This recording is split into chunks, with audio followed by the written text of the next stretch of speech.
e Durkheim, tá? Turma, eu estou fazendo com vocês um processo de familiarização com os sociólogos. Por quê? Porque vocês vão estudar esses mesmos sociólogos, no segundo e no terceiro ano também, tá? Então, não adianta eu querer falar toda a história deles agora, sendo que vai ser tudo um processo. Vocês vão ver passo a passo, tá? Então, hoje eu vou falar um pouquinho com o que tem a ver com a nossa aula, tá? E aí eu gostaria de começar a aula perguntando o seguinte, né? Vocês assistiram aquela aula minha que eu disponibilizei de Karl Marx? Responde aí para mim no chat.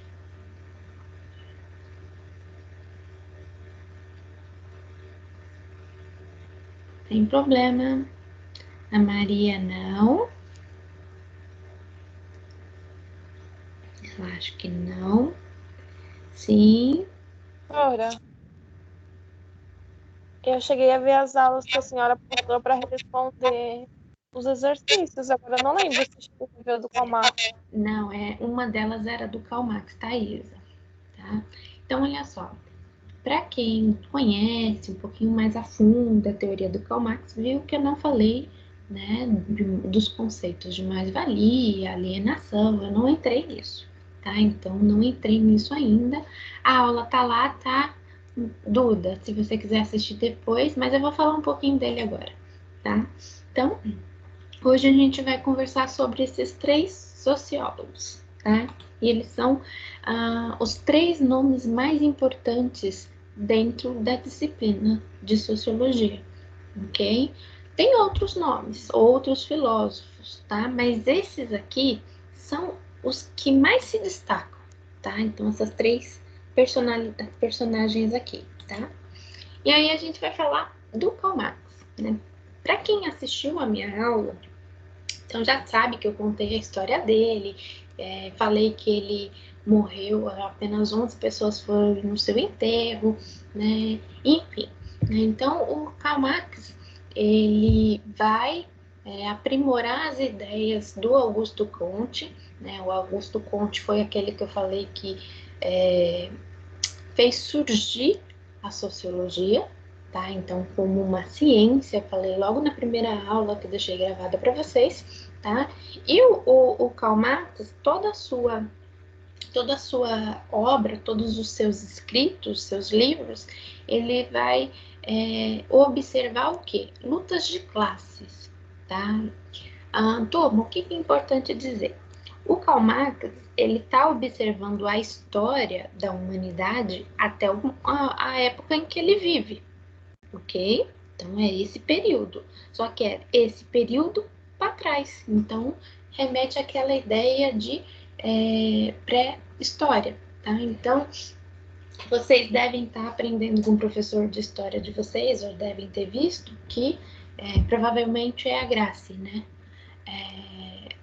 Ela deve ter falado com vocês a respeito do homem ser nômade, né, na história, ser nômade a princípio e depois ele aprender a desenvolver a técnica da agricultura, da irrigação e com isso se sedentarizar nas margens, na região da crescente fértil. Tá? Então, o Karl Marx está olhando aquela parte lá da pré-história, da sociedade comunal, onde os homens pré-históricos eles coletam comumente o alimento e distribui até a época em que ele está vivendo, tá? E aí o que acontece, gente? O Karl Marx ele vai analisar, né, e vai escrever a respeito dessas lutas de classe e ele vai colocar a sua opinião nessa obra, tá? Então, que nem eu falei, Karl Marx, ele, conforme ele vai escrevendo, ele não agrada, né, os alemães, ele acaba sendo convidado a se retirar da Alemanha, né? Ele vai morar a princípio na França, depois ele vai para Londres, né? E é onde ele termina a sua vida e morre lá. tá? Suas principais obras, tá? É o Manifesto Comunista, né? Então, gente, a ideia de comunismo que a gente tanto escuta falar é uma ideia de extremo, extremista. Tá? Então, essa ideia, tem alguém com o microfone aberto, por favor, fecha. Então, essa ideia de comunismo é uma ideia extremista, tá? Então, ela é considerada de extrema esquerda, tá? É uma coisa que é utópica, tá, gente? Né? A ideia que ele está propondo, de fato, não é possível, né, colocar numa sociedade, tá? Turma, mas uma coisa que muita gente confunde é o socialismo e o comunismo, tá? O comunismo seria a ideia limite do socialismo, seria o extremo, né? O ponto de chegada, tá? Do socialismo. Mas o socialismo, ele passa por três vertentes, né? Existem três formas de pensar o socialismo. Eu, no momento, eu só me recordo de duas, né? Que é o socialismo utópico, né? Que é o defendido pelo Karl Marx, né? E o socialismo religioso. Tem um terceiro, que agora eu não recordo qual que é, tá? Mas são três que tem, né? Vocês vão aprender sobre esse tipo de socialismo ano que vem, no segundo ano em História, tá? Então, o professor deve explicar isso para vocês em História, né? Ou o professor de Sociologia de vocês também deve abordar isso, tá? O outro livro que ele vai escrever, né, é o chamado Capital, né? Nesse Capital, ele está analisando o quê? O modo de produção, né? Então, ele está analisando quem tem dinheiro, quem tem poder, né? E quem produz, né? Quem trabalha, né? Para essas pessoas, tá? Então, ele vai analisar o quê? Como foi desenvolvendo o trabalho de acordo com as sociedades. Professora, o que você está chamando de sociedade? Eu estou falando da sociedade conforme o tempo ia passando, tá? Então, o modo de produção da sociedade primitiva, né, era um modo de sistema comunal, tá? O modo de produção da sociedade que se sedentariza e começa a trabalhar com a agricultura é o modo asiático de produção. E aí, conforme a sociedade ela vai avançando, o modo de produzir também vai avançando, né? Então, até o momento que nós estamos no modo mais informatizado e que a gente tem o quê? Estoques, né? Estoques de vários produtos, tá? Turma, então, resumindo de maneira bem grosseira, tá? O Karl Marx, ele vai falar que o capitalismo, ele promove a desigualdade, ele promove a exploração do outro ser humano, tá? Então, isso daqui seria uma imagem representando o sistema capitalista, ok? Quem tem poder, quem tem dinheiro, né? Quem tem matéria-prima, né? Eles vai explorar quem precisa o quê? Trabalhar, quem precisa vender a sua força de trabalho, tá? Então, para o Karl Marx, essa relação são as que vão originar as desigualdades sociais, que vai agravar a diferença, né, e que vai selecionar quem tem riquezas e quem é considerado pobre, tá? Então é mais ou menos nessa ideia que o Karl Marx ele está escrevendo nas suas obras, tá? Ele vai observar a Revolução Industrial que está acontecendo na época que ele existe, tá? Mas ele vai fazer o quê? Ele vai olhar o passado e tentar projetar o que vem a ser no futuro, tá? Então ele vai fazer isso, ok? Isso aqui eu não vou falar com vocês, tá? Mas não vou falar muito com vocês, né? Ele vai desenvolver toda uma teoria de superestrutura e infraestrutura. Isso aqui vocês vão ver com calma ano que vem, tá? Isso aqui, ok? Mais-valia e alienação também, tá? Mas eu vou passar um filme para vocês, onde vocês vão entender o que é esse conceito no filme que eu vou passar, tá? Então, do Karl Marx que eu precisava falar era isso, ok? Turma, até aqui, alguma dúvida sobre o Karl Marx?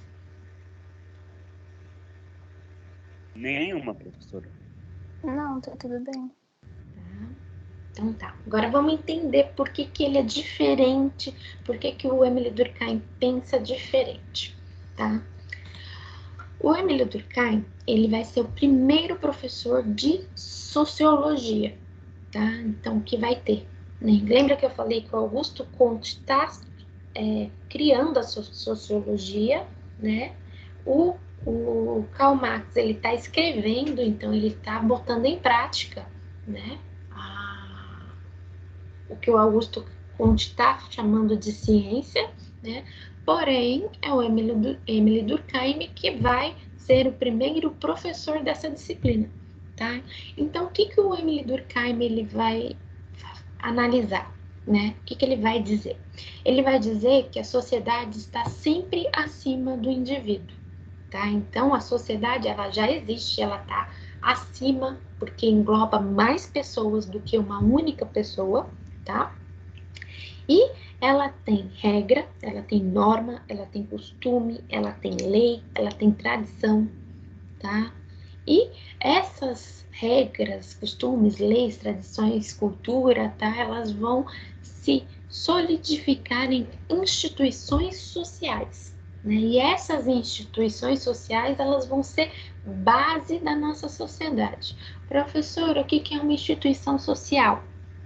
Instituição social é a sua família, é a primeira delas, né? Uma instituição social pode ser a escola, porque é onde você vai aprender normas e regras de convivência com outras pessoas, né?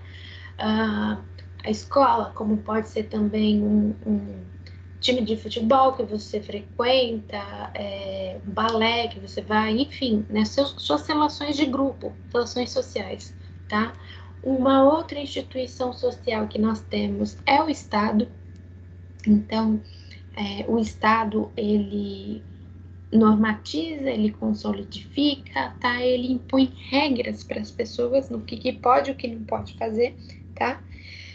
Uma outra instituição social que vocês costumam participar é da igreja, né? Independente qual religião que você segue, mas ela é uma instituição social também, tá? Então, o Emile Durkheim, ele vai falar que nós participamos desse processo, né, de instituição social, tá? Então, você vai para a escola, você está inserido numa família, você vai para a escola, aí você pode ir ou não numa igreja, professar a sua fé, mas você faz parte do quê? Do Estado. Então, você acaba participando dessas instituições, tá? E o Durkheim, ele vai falar que existe uma necessidade de repreender, né, de impor o poder, né, e existe a necessidade da integração para poder manter a sociedade coesa, funcionando, tá? Então, por exemplo, neste momento, cadê vocês? Tá? Nesse momento tem 19 pessoas na minha aula, tá? Agora, ok? Nesse momento, para quem não tiver me mutado, né, 19 pessoas estão recebendo a minha influência coercitiva. Por quê? Porque eu tô falando na cabeça de vocês. Eu tô mostrando um carinha, eu tô explicando qual é o pensamento dele em relação ao quê? Em relação a nossas relações sociais, tá? Então, nesse momento, eu tô tendo um certo poder sobre você, né? Sobre você, né? Então, você tá aqui, vamos imaginar que ela esteja prestando atenção em tudo, porque ela está gostando do assunto, tá? E ela nem imagina que eu estava exercendo o poder, ela não sabia que isso era uma relação de poder. Mas aí, quando eu pergunto para vocês assim, e aí quem quiser responder, abre o microfone e fala. Vocês acham que vai estar a sociedade daqui a 5 anos?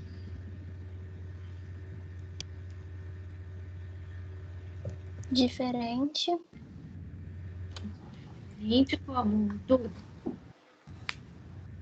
Em alguma coisa, né? Em alguma As coisa vai coisas mudam tão rápido. Exatamente, vai estar diferente. Mas como é que você acha que vai estar as relações sociais daqui a 5 anos? As relações sociais. É achismo, tá, Duda? Não precisa estar. Você pode achar qualquer coisa. Eu acho que já vai ter acabado a pandemia. Hã? Que eu acho que já vai ter acabado a pandemia. Hã? Não tá entendendo o que eu tô falando? Tô sim. Ah, tá. E as coisas vão estar voltando ao normal.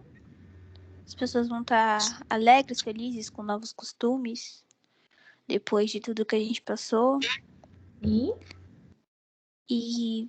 Não tenho muita ideia. tá. Então tá. Obrigada, Duda. Arthur, como é que você acha que vai estar a sociedade daqui a 5 anos?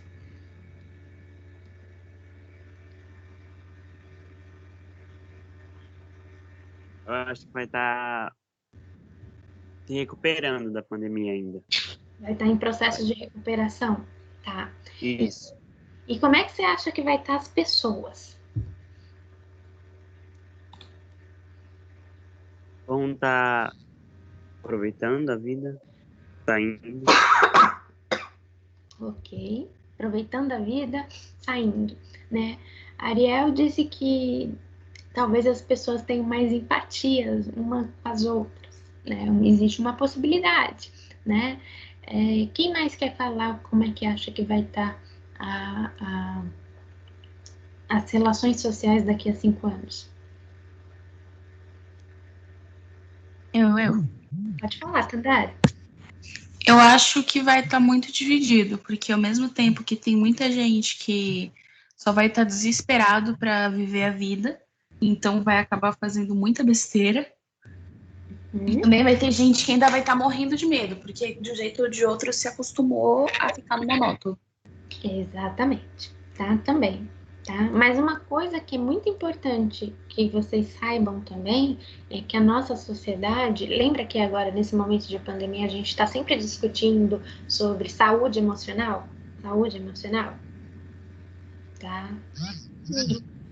E que a gente acompanhou e acompanha ainda que muita gente teve problemas financeiros, perderam o seu comércio, né? Não aguentou essa crise, muita gente está cometendo suicídio, né? Ficando doente, né? Então, doenças mentais, doenças que mexem com a gente, depressão é o grande vilão dessa pandemia, né? As pessoas que não estão, as pessoas não estão bem, né, de uma maneira geral. Né? Primeiro porque a gente está limitada, a nossa liberdade, a nossa condição de ir e vir, né, ela está muito limitada. Né? E daqui a 5 anos ainda estaremos passando por esse processo. Tá? Então, que nem a Ariel falou das pessoas tendo empatia, né? A Tandara já foi um pouco mais moderada, falando que vai ter gente tanto empática quanto gente querendo curtir a vida doidado, aproveitar o que não está aproveitando nesses 2 anos, né? Então, talvez, que nem a Júlia colocou, né? Ela mude para boa ou para ruim, mas é provável que ainda a gente vai estar recuperando de pandemia. E sim, gente, a gente vai estar, né? O que a Duda falou também vai estar acontecendo, né? Então, a previsão é que a gente esteja tentando se adaptar ao que vai ser o novo normal. O normal de antes da pandemia, ele já não existe mais, tá? Então, vai ter um novo normal, ok? Professora, Sim? Também tem a opção, não tem, tipo assim, a opção que falam sobre estão se recuperando da pandemia, mas a gente pode parar para pensar que também tem a nova variante, não tem? Então a gente pode estar passando por ela ou estar se recuperando, tá bem fraco ainda, né? Eu tô pensando do mau jeito, mas pode ser uma coisa que possa acontecer, né? Sim, e você não está errado nisso, porque olha só, querendo ou não, esse vírus ele tem uma grande mutação, né? Vocês estão percebendo isso, já teve N variantes. E pode ser que ao tomarmos vacina, ele tenha uma nova mutação e que a vacina não funcione. Né? Existe essa possibilidade, a gente não quer nem pensar nela, tá? Mas ela pode ser real, ela pode ir de encontro ao que o Henrique está colocando, tá? Então a gente pode estar finalizando, a gente pode estar ainda durante o processo, né, da pandemia, a gente não sabe, mas o que a gente sabe? Que as nossas relações sociais, elas vão estar de alguma maneira, tá, prejudicadas, tá? Então o que eu vou falar para vocês aqui, ó? Vocês esse ano, não sei se vocês todos se conhecem, né? Talvez já se viram, né? Um pouco mais, um pouco menos, mas assim, vocês, estou saindo do pressuposto que vocês não se conheciam anteriormente, tá? Vocês se sentem à vontade já entre vocês para fazer uma brincadeira com um colega, Até né? demais. Já conseguiu essa parte de socialização, Tandara? Muito. Sim. Tá, então já superaram isso. Já. Ai, perfeito, porque tem sala que não, tá, gente? Por isso que eu tô perguntando cheia de dedos como vocês, tá? Então eu sei que tem sala que não, né? Tem sala que ainda tá muito nessa de vamos ver, mas que bom que a sala de vocês não estão dessa forma, né? Eu particularmente tô doida para conhecer vocês, né? Tipo, de ir pra sala de aula, enfim, de interagir com vocês. Tô muito doida para isso, tá? Turma, por que eu tô perguntando das relações sociais nos próximos 5 anos? Porque essa interação que eu tô perguntando para vocês faz parte do quê? Do pensamento do Durkheim. Porque é um processo de integração, tá? Para manter o que? A sociedade. Então, como vocês já têm essa, como é que fala? Liberdade entre vocês para já fazer umas brincadeiras, enfim, escolher quem quer fazer trabalho, essas coisas todas, o que vocês estão fazendo? Vocês estão mantendo coeso, né? O que vai ser a sala de vocês até vocês se formarem.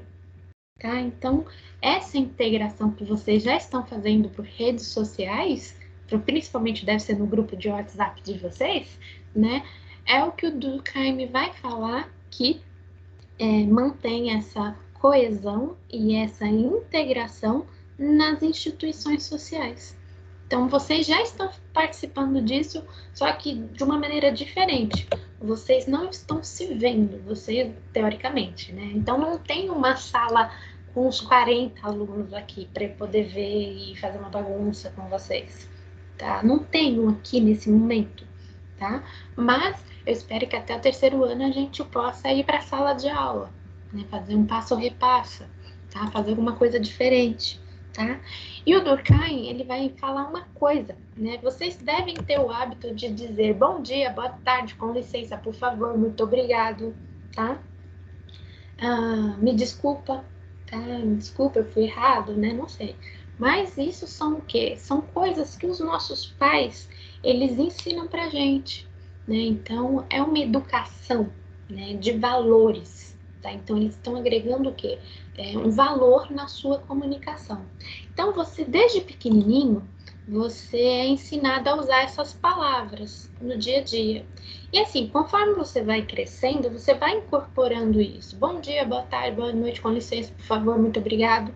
Né? Então, você nem percebe, às vezes, que você está fazendo isso. E é uma coisa o quê? Comum para nós, tá? Ou pelo menos deveria ser, tá? E o que acontece? Ele vai dizer que essas instituições sociais que eu fui falando com você, né, reparem aqui, ó, eles são tipo peças que vão se encaixando para formar uma caixa só. tá? Isso aqui precisa acontecer para a sociedade se manter o quê? Ela manter coesa, tá? Então, esses elementos, então, o processo da escola, não, na verdade, é o processo que começa com a sua família, tá?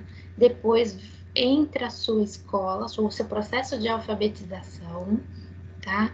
Que pode acontecer concomitantemente com o processo religioso, tá? Então, um processo que pode acontecer ao mesmo tempo, tá? E depois você vai vendo como as decisões do governo, elas vão interferindo no quê? Na sua ação individual, tá? Então, isso daqui faz tudo parte de vocês. Nesse momento, vocês já sabem que o Estado, né, o governo, ele influencia diretamente na sua vida. A partir do momento que a gente não pode o quê? Ir para a sala de aula por causa de questões sanitárias ainda, tá? Mas o Estado está falando assim, olha, não pode, tá? Ou quando ele falar que pode, a gente vai voltar, tá? Então, o Estado, ela está interferindo, né? E esses aqui, para o Durkheim, é o que vai manter a sociedade coesa, tá? Funcionando, tá? Então, são essas instituições, ok? Turma, quando você não se encaixa mais aqui, tá? O que costuma acontecer com você? Costuma acontecer com que você começar a não se encaixar em nada, começar você a ver o mundo de outra forma, o que pode levar a uma patologia, tá? Então, esse termo patologia, ele é muito conhecido na Grécia Antiga, né? Na Grécia Antiga, e é um termo filosófico, tá? Até, né? Então, patos significa sofrimento, né? Paixão, tá? O patos, ele envolve a emoção da gente, tá? Então, o patos, gente, patos é com PH, tá? Não é de pato, não, um monte de patinho, não, tá, turma? Esse pato é diferente, né? Então, o pato, ele é um tipo de experiência humana, né? Uma representação da arte que provoca dor, compaixão, uma simpatia, né?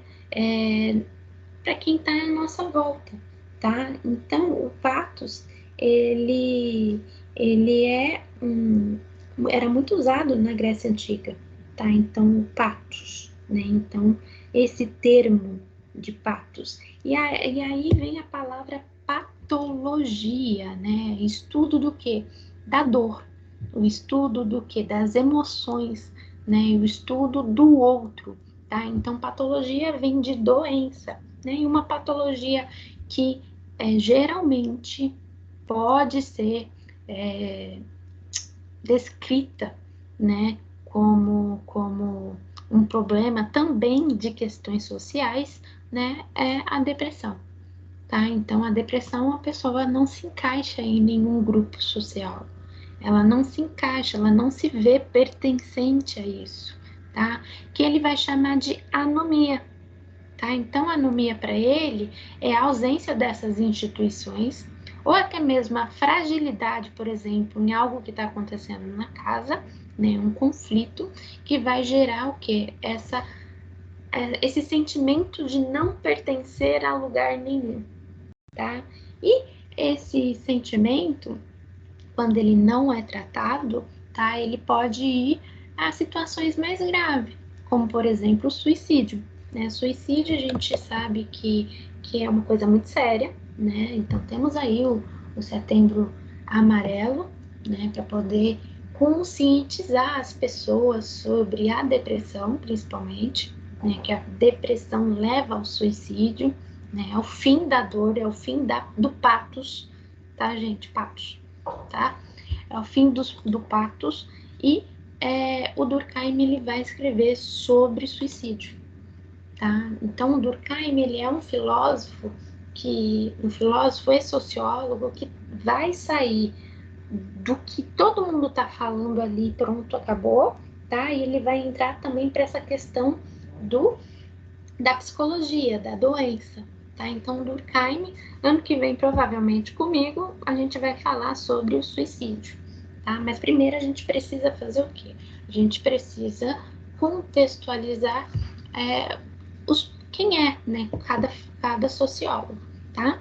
Turma, até aqui, vocês estão entendendo? Eu tô. Tá? Eu tô, professora.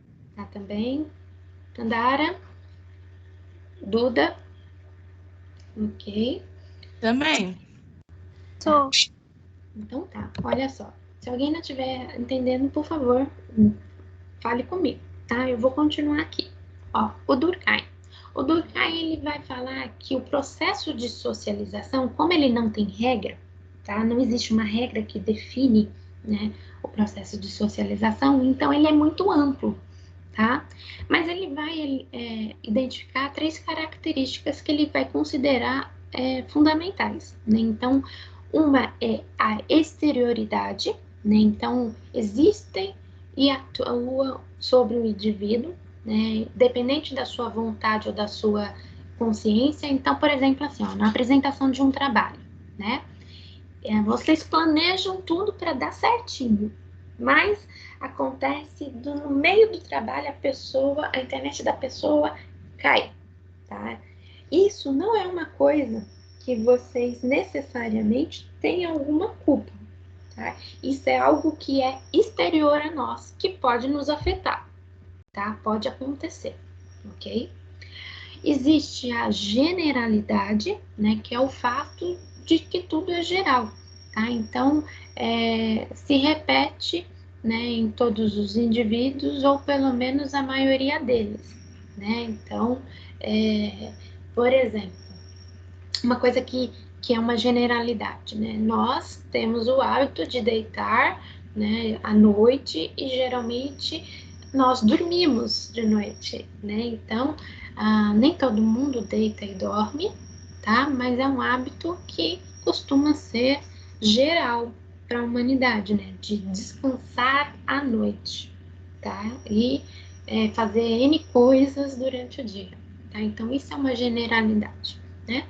E o processo de coerção, né? Que é a força que a gente exerce sobre os outros indivíduos, né? Então, eu como professora, né, eu falo para vocês assim, olha, tem que obedecer às regras, né? Então, vocês não podem falar o que querem, tá? Todo mundo ficar como é que fala? Microfone aberto. Por quê? Porque pode me atrapalhar, tá? Então, pode ser que alguém esteja com um pedreiro em casa e o pedreiro tá lá martelando, sei lá, botando o piso no chão, tá? E ele tá dando aquelas batidinhas. Pode ser que as batidinhas dele, que não é exatamente uma palavra, mas ela vai me atrapalhar a minha manutenção da concentração no que eu tô querendo falar para vocês, tá? Então, a coerção é uma força que externa a gente, tá? E que vai fazer com que a gente, sei lá, se distraia, ou que a gente cumpra uma ordem, ou que a gente obedeça certas regras, tá? Então vai depender do quê? Vai depender da coerção social. Nesse momento, que nem eu falei, eu estou exercendo uma coerção em vocês, porque vocês estão prestando atenção no que eu estou falando. Então, eu estou exercendo a força de conhecimento, né? Eu estou explicando a aula, você tá achando interessante ou tá achando uma merda, tá? Mas é o quê? É uma coerção que eu estou fazendo com vocês, tá? Então, é um quê? Um fato social. Por que um fato social? Porque, olha vocês aqui comigo, tá? Olha vocês aqui prestando atenção, tá? E não é uma pessoa, né? Todos vocês aqui comigo, tá? Então, isso faz parte de um fato social, tá? O Durkheim, ele vai analisar o que é uma sociedade mecânica e o que é uma sociedade orgânica, tá? É assim, gente, ó. Aqui a consciência coletiva prevalece sobre a consciência individual, tá? Então, por exemplo, A Tandara recebeu várias reclamações de vocês, alunos, falando que eu não explico matéria, tá? Ok? Mas ela acha que eu explico, mas vocês não acham. Vocês acham qualquer outra coisa, tá? Então, o que que acontece? Isso é o quê? É a solidariedade mecânica, né? Então, um grupo de vocês, né, a maior parte de vocês, acham que eu não explico a matéria, tá? Embora ela sozinha acha que sim, tá? Então, isso é o quê? É uma consciência coletiva, tá? Então, é uma coletividade, tá? E a sociedade orgânica, né? A solidariedade, desculpa, é quando o individual prevalece sobre a coletividade, tá? Então, o que é individual aqui nesse momento? A minha fala. A minha fala, ela é individual, eu estou explicando um conceito para vocês, que são a consciência coletiva, tá? Então, a partir da minha explicação, você vai pensar e analisar o seu papel como cidadão, o seu papel como pessoa inserida na sociedade, tá? Então, qual vai ser a sua função? Qual é a sua função de filho dentro de casa, tá? Vocês conseguiram entender isso daqui? Eu entendi. Tá? Não é Entendi. difícil, não é difícil não, gente, esses Também. conceitos, tá? Mas esses conceitos, eles novamente vão aparecer para vocês, né? Conforme as aulas forem avançando, tá? Eu só tô colocando o quê? O carro nas frentes dos... E aí, o Durkheim, ele vai ser uma pessoa que vai estabelecer as regras, né? As regras para ter a sociologia, tá? Ele vai ser o responsável por estabelecer essa regra. Então, ele vai falar que a sociologia é uma ciência, ela, como ciência, você precisa respeitar a neutralidade, tá? Então, o que eu tô falando aqui, gente? Eu tô falando que você é religioso, tá? Mas quando você está fazendo uma pesquisa científica, ela tem que ter um objetivo e ela precisa ser neutra. Por quê? Os seus valores religiosos não podem influenciar o resultado, porque senão não é ciência, senão não é estudo, tá? Então, seus valores religiosos, seus valores morais, né, não podem influenciar o resultado da pesquisa, tá? Porque senão ela não vai descrever a realidade social, porque você está colocando suas ideias, você está colocando a sua opinião, né? E isso interfere na observação da realidade como um todo, tá? Então, o Durkheim, ele vai falar que sociologia, enquanto ciência, ela precisa ser neutra, tá? E aí, esse conceito, ele é aplicado em qualquer estudo científico hoje, tá? De neutralidade, tá? De não colocar valores morais, valores religiosos nessa sua pesquisa, tá? Ela precisa ser objetiva, então ter uma finalidade, né? E precisa ser o quê? Neutra, tá? Então você tem que olhar sem colocar os seus valores ali, tá? O que é diferente? Tô finalizando, tá, gente? Avisa o próximo professor.